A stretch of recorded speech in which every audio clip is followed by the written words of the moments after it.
In Auschwitz, a doctor could turn a human being into a case, a child into a specimen. And the terrifying part is not that one monster did it, it's that the system made it feel normal. When people picture Nazi medical experiments, they picture sadism.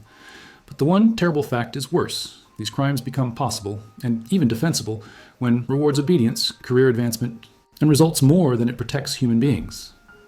For U-200B, the sentence on the gate is famous because it's a lie. Work sets you free. You walk through that entrance, and you're not entering a prison, you're entering a machine. And inside a machine, the most dangerous person isn't always the guard with a rifle. Sometimes it's the man with a clipboard. Because in Auschwitz, medicine didn't just fail, it was repurposed. And today, that's what this story is really about. Not just the individual cruelty, not just the experiments, not even just the names people remember. Mengele, Clauberg, Schumann. The one terrible fact is this. When a country decides certain lives don't count, the worst impulses in ordinary professionals don't have to hide anymore. They can call themselves necessary. They can call themselves scientific. They can call themselves patriots. U-200B. And the most terrifying part? They can sound reasonable. So here's the promise. In this documentary, you're going to see what happened at Auschwitz, and why Auschwitz wasn't an exception. You're going to see how experiments spread across multiple camps, why they were allowed to happen, what excuses kept them running, and how the post-war world tried to build a legal and ethical wall so it would never happen again. U-200B. But within the next 60 seconds, we have to deliver the scene your title promises. The trigger. The moment that exposes what medical experiments really meant inside Auschwitz. Picture the ramp at Birkenau. The trains arrive. People step down with bags and blankets, still trying to believe this is relocation, not destruction. Then the SS forms two lines. Left, right, work, death. And somewhere in that selection process, a doctor pays special attention, not to who can work, but to who can be used. Pairs of twins, children with unusual features, people with dwarfism, anyone who can be turned into a study. In Auschwitz, selection wasn't just about labor, it was about inventory. And once you understand that, everything else starts to lock into place. Because this story doesn't begin with a scalpel, it begins with permission. Now, to understand how this became normal, we have to go back in time, not to Auschwitz first, but to the idea that made Auschwitz possible. The Nazi state didn't just conquer territory, it colonized morality. It created categories of people whose lives were officially declared less valuable, then built institutions that rewarded those willing to act on that belief. U-200B. That's when the worst parts of human nature stop being shameful. They become career paths. Auschwitz is the symbol, but it wasn't the only location. Across the concentration camp, doctors conducted pseudo-medical experiments, often without consent and with serious harm or death. The difference is that Auschwitz became the place where the logic of the system was so complete that even children could be turned into material. U-200B. Let's talk about Josef Mengele, not as a cartoon villain, but as the kind of professional the government produced and protected. He was an SS doctor at Auschwitz, and he became infamous for his focus on twins and other prisoners he selected for research. His power came from the structure, selection authority, control over prisoners' fates, and a camp designed to supply human beings on demand. Now, here's where the story gets more uncomfortable. Because the system didn't just enable one doctor, it enabled many. In Auschwitz, gynecologist Carl Clauberg conducted experiments intended to develop methods of mass sterilization, authorized by Heinrich Himmler, using hundreds of women as subjects. Clauberg's method involved introducing a chemical irritant into the reproductive organs under the pretext of examinations, and X-rays were used to check results, bureaucratic, procedural, clinical. And then there's Horst Schumann, who carried out sterilization experiments exposing prisoners' reproductive organs to X-rays, causing severe radiation burns and suppurating lesions that resisted healing. The method wasn't medicine in any meaningful sense. It was a search for scalable harm, dressed in the language of public health and efficiency. Reset for a second. This is not just a story about sadists, it's a story about regimes that make cruelty efficient. Because notice the pattern. These weren't random acts. They required equipment, space, authority, victim supply. And above all, a chain of authorization strong enough that people stopped asking, should we? And started asking, how fast can we scale it? And Auschwitz wasn't alone. At Ravensbrück, the women's concentration camp, experiments included sulfonamide and wound infection studies overseen by Karl Gebhardt, with involvement from Herta Oberhäuser, as part of a broader effort framed as military medical research. The details vary by camp, but the engine is the same. Prisoners stripped of rights, doctors insulated from consequences, and a state ideology that turned victims into material. At Dachau, hypothermia and high-altitude experiments were conducted on prisoners, justified by military needs in aviation medicine. Again, a professional frame that tried to turn atrocity into necessity. U-200B. So here's the question the viewer should be asking right now. If these crimes happened in different places, with different doctors, under different research goals, what connects them? That's where the one terrible fact returns. It wasn't one camp. It wasn't one doctor. It was an institution that made the unthinkable administratively normal. And once a state tells you some people are expendable, and once your career rewards you for treating them that way, the slope isn't slippery, it's greased. Now, in a moment, we're going to break down exactly how these experiments worked, step by step. The selection process, the procedures, the record keeping, and the way bureaucracy turned ethics into paperwork. But before that, there's one more piece you have to see. Because the apparatus didn't just allow these experiments to happen, it tried to make them defensible. And the way it did that, through language, was as important as any instrument in any camp clinic. SHU 200B, because language is the first anesthesia. Before the needle, before the scalpel, before the x-ray machine warms up. The machinery changes the words. A human being becomes a unit. A person becomes a subject. A child becomes a specimen. A death becomes an outcome. And once that happens, the next step doesn't feel like murder. It feels like process. SHU 200B. That's how Nazism didn't just unleash sadism, it institutionalized it. It gave cruelty a uniform, a schedule, and a justification that sounded almost responsible. War, efficiency, heredity, national health. SHU 200B Auschwitz is where this becomes painfully clear, because Auschwitz wasn't only a camp of forced labor and extermination. It was also a pipeline, delivering bodies into different uses, including medical abuse whenever doctors wanted them. And this is the trap viewers fall into when they hear experiments. They imagine something chaotic, secret, hidden, conducted in basements by maniacs. But much of what happened in Auschwitz was the opposite. It was organized. It was scheduled. It was embedded into daily camp life so thoroughly that selection for an experiment could feel as routine as selection for a work detail. Here's how it worked, step by step. First, selection. On the Birkenau ramp, Mengele became notorious for selecting twins and other prisoners for his research interests. This was power at the moment of arrival. Power over whether you lived another hour, and power over what your life would be used for if you did. Dindes SHU to 200B. And the detail that makes this uniquely damning is that selection wasn't about saving anyone. It was about sorting people into categories of usefulness. SHU 200B. Second, isolation. Once someone was selected, they were pulled out of the normal prisoner flow. In Auschwitz, medical experimentation was tied to specific areas and facilities, including spaces linked to camp medical functions.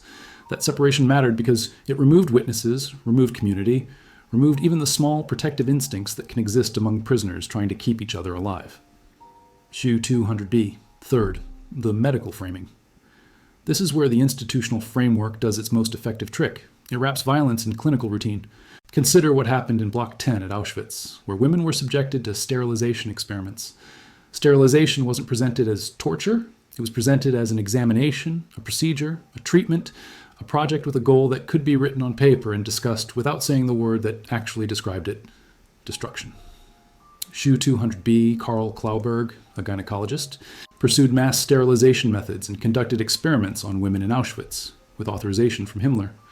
The involvement of authorization matters, because it shows the system wasn't merely allowing brutality, it was commissioning it. And with Horst Schumann, sterilization experiments at Auschwitz involved exposing prisoners' reproductive organs to X-rays, causing severe injuries. Again, the technology looks modern, even respectable. That's part of what makes it so grotesque. The machine doesn't scream, the patient does. SHU 200B. Fourth, documentation and normalization. Even when records were incomplete or destroyed near the end of the war, the broader pattern of Nazi medical experimentation is well established. Prisoners were used without consent, often with serious injury or death, under an ideology that treated them as expendable. And inside the Nazi bureaucracy, once something is a program, it becomes easier to keep doing it. People stop treating it like a moral emergency. SHU 200B. They treat it like a task. Now let's think about it. If the story stopped here, it would be horrifying. But it would still feel like Auschwitz was a singular nightmare. Except it wasn't singular. The same bureaucracy logic appeared across other camps, just with different research labels. At Ravensbrück, for example, experimentation included wound infection and sulfonamide testing connected to SS doctors such as Karl Gebhardt and Herta Oberhäuser. The victims were women. The procedures were framed as military medicine. The suffering was treated as acceptable collateral. At other sites like Dachau, prisoners were subjected to hypothermia and high-altitude experiments under the banner of aviation and rescue medicine. Different camp, different apparatus, same moral engine. Remove rights, remove consent, reward results. Der 200b. So when you zoom out, you see what you wanted this video to truly be about. Nazism didn't just produce a few monsters. It created an operation where a much larger number of people could act monstrously and still think of themselves as professionals. Q200b. And that brings us to the escalating stakes, because once the operation is in place, the question is no longer, will someone do this? The question becomes, how far will they go once there's no penalty for going further? U200b. In a moment, we're going to move from the camps to the aftermath, because after the war, the world had to answer a terrifying legal question. How do you prosecute medicine when it becomes a weapon? U200b. But before we jump forward, there's one more Auschwitz detail that changes the entire frame. Because the selection on the ramp wasn't the end of the moral collapse. It was the beginning of a pipeline. And the most chilling part is how many people had to agree, silently, for that pipeline to keep running day after day. Because a pipeline doesn't run on one person's cruelty. It runs on everyone else's cooperation. Auschwitz required guards, clerks, train schedules, barracks supervisors, camp administrators, medical orderlies, SS leadership, civilian contractors, and a steady flow of paperwork that turned human lives into inputs and outputs. By Cherish Shu 200b. That's the part people instinctively resist, because it's easier to place all evil inside a single face. One villain, one monster, one doctor with a reputation. But Auschwitz didn't work like that. Auschwitz worked because the protocol distributed responsibility so widely that each participant could tell themselves they were only doing a small piece. Just a signature, just a transfer, just an escort, just a report, just a procedure. U200b. And once responsibility is fragmented, guilt becomes blurry. That's exactly why it becomes possible. Now go back to the ramp again, the moment of selection. 2 lines, 1 glance, 1 gesture. In that moment, the doctor isn't only deciding who lives and dies, he's deciding who belongs to which part of the machine. U200b. Some are sent to forced labor until they collapse. Some are sent directly to death. And some are diverted into something the system can still call medical. That diversion is what turns Auschwitz from a place of mass killing into something even more revealing about human nature under permission. Because mass killing can be framed as war and security versus enemy action. It's horrific, but it can be hidden behind ideology. Medical experimentation can't. Medical experimentation requires time, proximity, intimacy, repetition. It requires a professional to stand close enough to see a person's eyes, hear their breathing, read their reactions, and continue anyway. Just 200b. So here's the question that keeps tightening like a noose. What has to happen inside a human mind for a doctor to do that repeatedly? The answer is the hierarchy, not as an excuse, as a mechanism. Because the regime did 3 things that made the worst behavior feel not only possible, but justifiable. First, it defined the victims as outside the moral community. U200b Nazism didn't merely dehumanize people socially, it dehumanized them administratively. Entire populations were defined as disposable, dangerous, inferior, or subhuman, and once that designation became official policy, everything downstream could be framed as necessary. 200b. Second, it rewarded compliance. This is the part that makes the story about how the worst emerges in people. It's not that every participant was born sadistic, it's that the system created incentives, status, authority, career advancement, for people willing to treat human beings as raw material. U200b Auschwitz offered something that normal medicine could not. Unlimited access to captive subjects, total control, and no oversight that mattered. That environment doesn't just allow cruelty, it attracts a certain kind of ambition. Third, it removed consequences. In a healthy society, a doctor who harms patients faces law, peers, ethics boards, and public condemnation. In Auschwitz, the system flipped that. Harm could be rewarded, praised, escalated, because the state had already decided the victims didn't count. U200b. This is the one terrible fact in full form. When a system eliminates consent, erases personhood, and rewards results, the worst actions don't need to be hidden. They can be presented as duty, science, and public good. U200b. And now, this is where the story pivots into the aftermath. Because after the war, the world found itself facing a problem bigger than any single camp. It wasn't only, who did this? It was, How do you prosecute a system that turned healing into harm and made the perpetrators feel righteous? U-200B. The camps are liberated. Evidence is gathered. Survivors speak. Investigators confront scenes so overwhelming that words fail. But when it comes to medical experiments, something else happens. They find patterns, not just of cruelty, of institutional logic. Auschwitz has sterilization experiments tied to figures like Clauberg and Schumann. Ravensbrück has wound and drug testing experiments connected to SS medical leadership. Dachau has aviation and hypothermia research framed as military necessity. Different camps, same blueprint, and that blueprint becomes the core of what prosecutors try to explain in court. These weren't isolated crimes. They were coordinated abuses made possible by a state that redefined ethics to serve ideology. U-200B. This is why the post-war trials mattered so much, not just as punishment, but as a warning. Because if the defense can successfully argue this was just war, or this was just research, or this was just following orders, then the lesson becomes, in the right circumstances, anything can be excused. Well, you go 200B. And that's exactly what the world could not afford. So courts and prosecutors pushed toward a principle that sounds obvious now, but had to be carved out of the horror then, that human beings cannot be used as research material without voluntary consent. U-200B. Not preferably. Not when convenient. Essential, always. U-200B. Now, here's the cliffhanger that matters, because this is where the story tightens into the courtroom payoff you're expecting. If the system made these crimes feel normal inside the camps, how do you make the judges feel the abnormality again? How do you strip away the euphemisms, the uniforms, the paperwork, the public health language, and force the world to say, out loud, that this was not medicine, it was murder wearing a white coat? Well, U-200B starts with a simple legal problem. A prosecutor can point to a corpse and say, murder. But what do you call it when the killer wears a doctor's coat, writes a report, and insists the victim was a subject in the service of science? U-200B, because the defense strategy after the war was predictable. It wasn't, this didn't happen. Too many witnesses, too many bodies, too many camps. U-200B. The defense was, you don't understand the context. We were at war. Everyone did harsh research. We were trying to save lives. We were following orders. And if the court accepts even part of that logic, then the system wins one last time. Because it wasn't only built to kill, it was built to justify killing. So prosecutors had to do something different. They had to take apart the language, strip the experiments down to their bones, and show that what made these crimes wasn't only the suffering, it was the structure, the deliberate removal of consent, the deliberate use of captive, powerless human beings as raw material. U-200B. Now hold that thought and look back at Auschwitz through that lens. In Auschwitz, the medical crimes were never random. They were embedded into the camp's daily mechanics, tied to selection power and to facilities where prisoners could be isolated and controlled.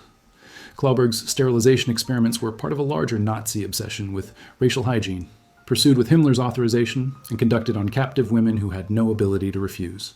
Schumann's sterilization experiments used X-rays to damage reproductive organs, causing severe injuries, again, not treatment, but systematic harm executed as procedure. And then there's Mengele, not just because of the name, but because of what he represents. A management where a camp doctor could select people for death or for experimentation at the ramp, turning arrival into a sorting process for different kinds of exploitation. U-200B.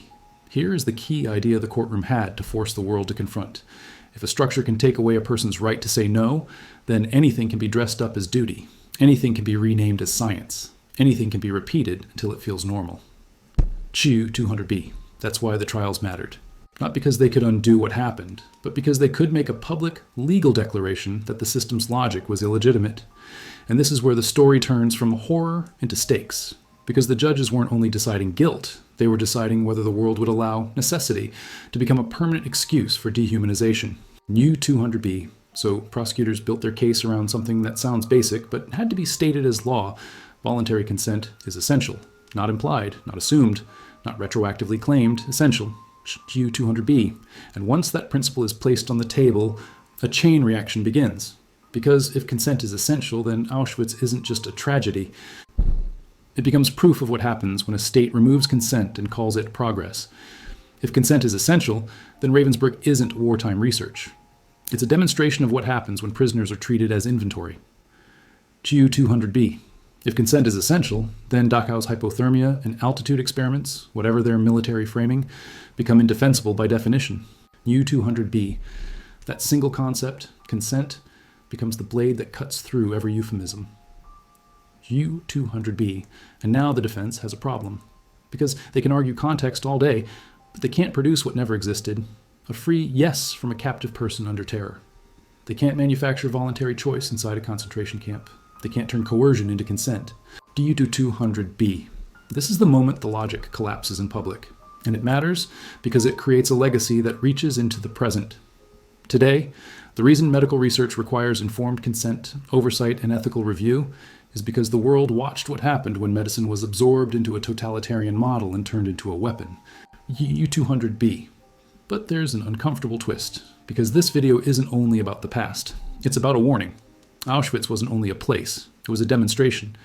If the system changes the definition of a human being, then cruelty can become policy, and policy can become routine, and routine can start to feel like normal work. U200B. That is how the worst emerges, not always as rage, sometimes as professionalism, sometimes as ambition, sometimes as just doing my job.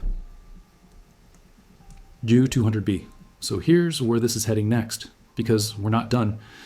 In the next section, we're going to land on the exact courtroom moment where prosecutors stop arguing about intent and start proving system, how they show the chain from ideology to camp procedures to medical abuse, and why that forced the world to write rules that still govern medicine today.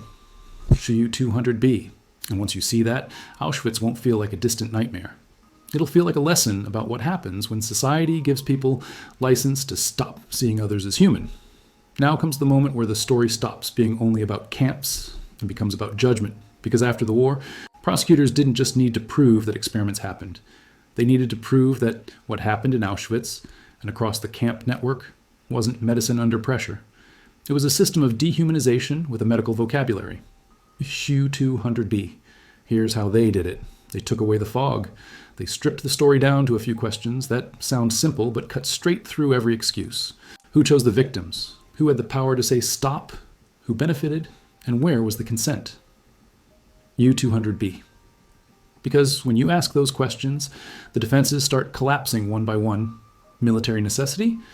That might explain urgency. It does not explain why captive people with no rights were used as material. 200B, following orders. That might explain fear. It does not explain enthusiasm, careerism, and escalation, doctors proposing projects, competing for resources, and treating victims as supply. U200B, scientific value. That might explain purpose. It does not explain cruelty as methodology, and it doesn't excuse experiments where harm is built into the design. U200B. And then the prosecutors widened the frame. They showed this wasn't only one camp. Auschwitz had sterilization experiments tied to SS doctors like Carl Clauberg and Horst Schumann, pursued under Nazi racial hygiene thinking and carried out on prisoners who could not refuse. Auschwitz also had selections where camp doctors like Josef Mengele became notorious for picking twins and other prisoners for his research interests, leveraging the arrival ramp as a human sorting organization. Ravensbrück had medical experimentation on women, including wound and sulfonamide-related testing connected to SS medical leadership, again using prisoners without meaningful consent. Dachau had hypothermia and altitude experiments framed as aviation and rescue research, again built on coercion and captive bodies. Different camps, different research labels, same engine. The operation removed consent, removed personhood, and rewarded the people willing to treat that as normal. U200B. This is the one terrible fact, stated as clearly as possible. These experiments weren't only crimes of cruelty, they were crimes of permission, atrocities that became thinkable, repeatable, and defensible because a state-built apparatus made them professionally advantageous and morally convenient. U200B. And once that's understood, the moral stakes escalate. Because the real fear isn't that Auschwitz produced one Mengele. The real fear is that a functioning status quo can produce thousands of Mengele moments, each carried out by people who still believe they're civilized, rational, and justified. For U200B. That's why the post-war legal payoff mattered so much. The world needed a line that could not be blurred by war, politics, or ideology. So it created one. Voluntary consent as the foundation of ethical human research.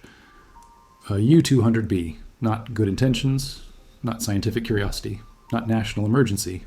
Consent. U200B. And the reason that line had to be drawn so boldly is because Auschwitz demonstrated what happens when the line doesn't exist. A doctor can start with an investigation, end with a pipeline, and the protocol will call it progress. or U200B. Now, here's the modern legacy beat, because it connects directly to the viewer's life. Every time you're asked to sign a consent form, every time a study has to be reviewed, every time a researcher must explain risks and allow you to refuse, you're seeing a safeguard built because the world watched medicine become a weapon under Nazism. U200B, but don't get too comfortable, because the most disturbing part of this story is what it reveals about human nature. People like to believe the worst acts require hatred, rage, or obvious sadism. Sometimes they don't. Sometimes all they require is a regime that says, this person doesn't count, and offers a reward to anyone willing to act like it. U200B. That's how Nazism made the worst emerge. It didn't just unleash violence, it made violence feel official. It gave it a workflow, and it taught people to stop asking the only question that mattered. Do they have a choice? Choice are U200B. In the next section, we're going to land on the final uncomfortable parallel, how system sanction can show up in modern life in softer forms, and how to recognize the early warning signs before something becomes normalized. Because Auschwitz wasn't only history, it was a demonstration. And it's only a demonstration if people learn from it. The early warning sign is never a siren. It's paperwork, it's policy language that sounds reasonable. It's a new category that quietly strips people of protection. It's a procedure that moves suffering out of sight. And it's a culture that rewards results while treating ethics as an obstacle. U200B. That's what makes the Auschwitz lesson so hard to sit with. Because the camp management shows that the worst outcomes don't require the worst people in every role. They require a system that makes not thinking the easiest option. U200B Auschwitz is the extreme case, but the mechanism is universal. Once a society decides some people matter less, professionals can start doing harm without feeling like villains. Doctors can tell themselves they're serving a cause. Administrators can tell themselves they're just moving files. Nurses can tell themselves they're just following protocol. Or U200B. And then the system does something else. It teaches everyone to stop looking directly at the person in front of them. Because the moment you really see a person as a person, the whole machine stalls. So the machine trains you not to see. That's the real license Nazism gave. Not just license to hate, but license to stop recognizing. U200B. Now, it's important to be precise here, because the goal isn't cheap modern comparisons. The goal is to understand patterns, so the pattern can be interrupted before it becomes irreversible. U200B. So what are the modern parallels? Not in scale, but in structure. Here are 3 soft versions of the same danger. First, dehumanization through categories. Anytime the administration labels a group as less deserving of rights, less trustworthy, less fully human, less entitled to autonomy, you're watching the first brick being laid. In Nazi ideology, that label was racial and political, and the consequences became total. The lesson is that dehumanizing categories don't stay rhetorical forever if institutions start building policies around them. U200B. Second, ethics, replaced by metrics. Auschwitz shows what happens when the only thing that matters is output, efficiency, scalability, results, and humans are treated as inputs. In modern life, this can appear when institutions prioritize targets, quotas, or impact, and quietly punish anyone who slows down to ask whether harm is being done. It's not the same crime, but it's the same pressure. Structure. Silence becomes safer than conscience. U200B. Third, professional distance as moral cover. The model in the camps relied on professionals, people trained to be calm, clinical, and objective, who learned to treat suffering as data. Today, whenever suffering is reframed as acceptable collateral because it's statistically small, geographically distant, or happening to people with less social power, that same moral numbness is trying to re-enter through a side door. U200B. But there is something even deeper here. Auschwitz teaches that the line doesn't disappear all at once, it erodes. One exception becomes a policy. One policy becomes normal. Normal becomes permanent. A U200B. That's why post-war ethics put consent at the center, because consent forces the system to confront the individual human being again. Consent is a speed bump that makes it harder to turn people into material. U200B. And that's also why consent is the first thing abusive systems attack, because it's the one principle that, if respected, collapses the whole pipeline. So U200B. Now, bring it back to the gate. Arbeit macht frei. Work sets you free. It's propaganda, but it's also a philosophy of control. If the system defines your value, it can define your fate. And once your fate is defined by the institutional framework, anyone with authority can justify almost anything as necessary. That's the spine of this entire documentary. Not how evil were the Nazis, We already know, but how did a modern society build a machine where educated professionals could do this and still call themselves civilized? Or U200B.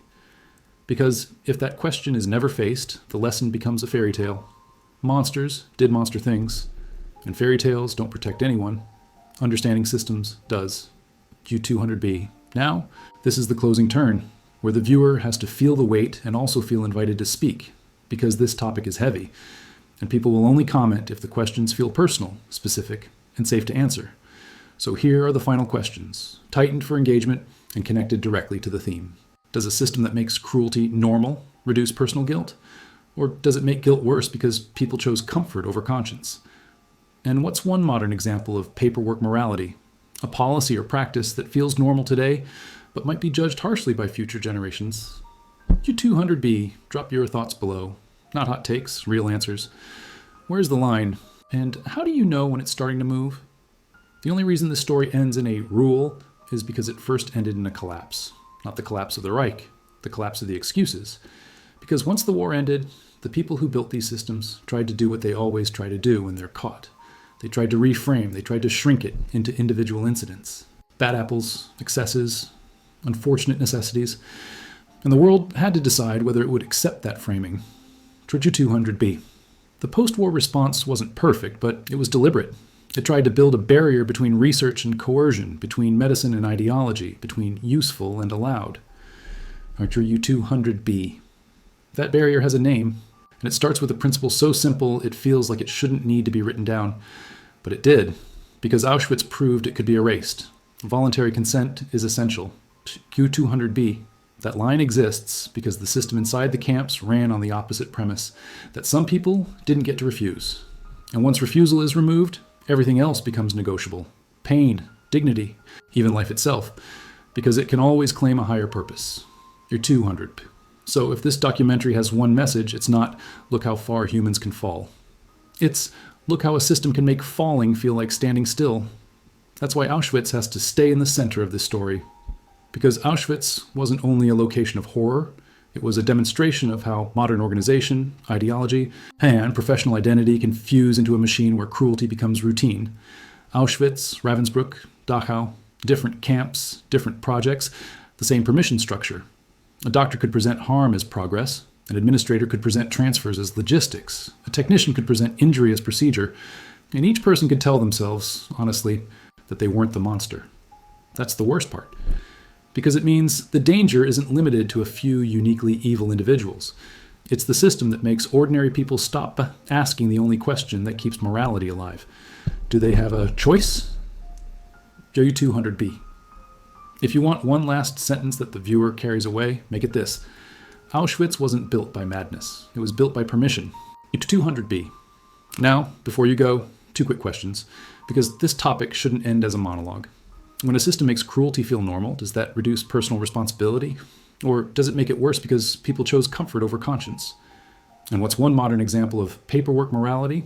A policy or practice that feels normal today, but might be judged brutally by future generations. They wanted the story to end at the gate, to make Auschwitz the final word, an impossible place, an impossible time, the kind of horror you can seal inside a museum and point at like a warning sign that only applies to other people. But systems don't die that neatly. It leaves residue. They leave habits. They leave language. They leave a way of thinking that can survive the uniforms and the flags. And that's why the legal aftermath mattered so much. Because if the post-war world treated these crimes as a special case, an aberration, then the underlying lesson would be missed. The lesson wasn't only Nazis were evil. The lesson was that modern institutions can make evil feel routine. So the courtroom wasn't only about punishment, it was about forcing clarity. Because clarity is what the system stole. In the camps, it blurred lines until nobody could see what they were doing anymore. A doctor wasn't a doctor. A patient wasn't a patient. A clinic wasn't a clinic. It was a production floor with medical vocabulary. And after the war, the world had to do the opposite. It had to take the vocabulary away, strip it down, and name it plainly, not research. Coercion, not treatment, injury, not necessity, choice. And that's why consent became the centerpiece. Because consent is the one thing that breaks the machine. If a person can say no, freely, safely, without punishment, then the entire pipeline loses its fuel. The selection has no target. The clinic has no supply. The study has no subjects.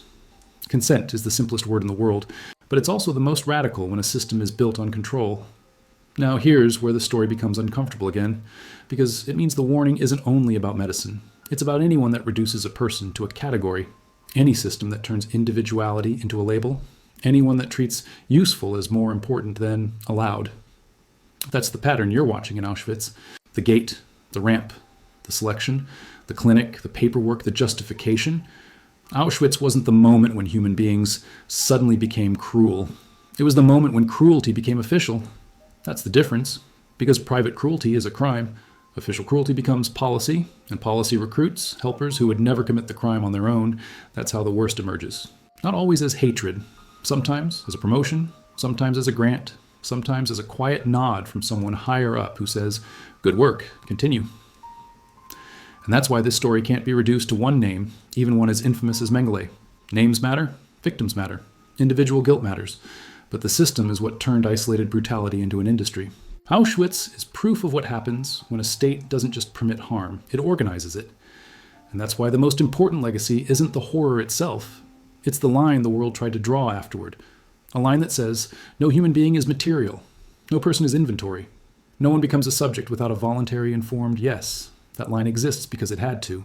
Because the alternative is a world where any authority can declare any group disposable and call it progress.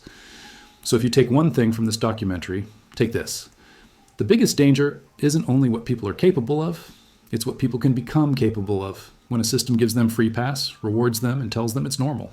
Now it's your turn. When a system makes cruelty feel routine, does that reduce personal responsibility? Or does it make responsibility heavier because the easiest path was silence? And what's one modern example of paperwork morality?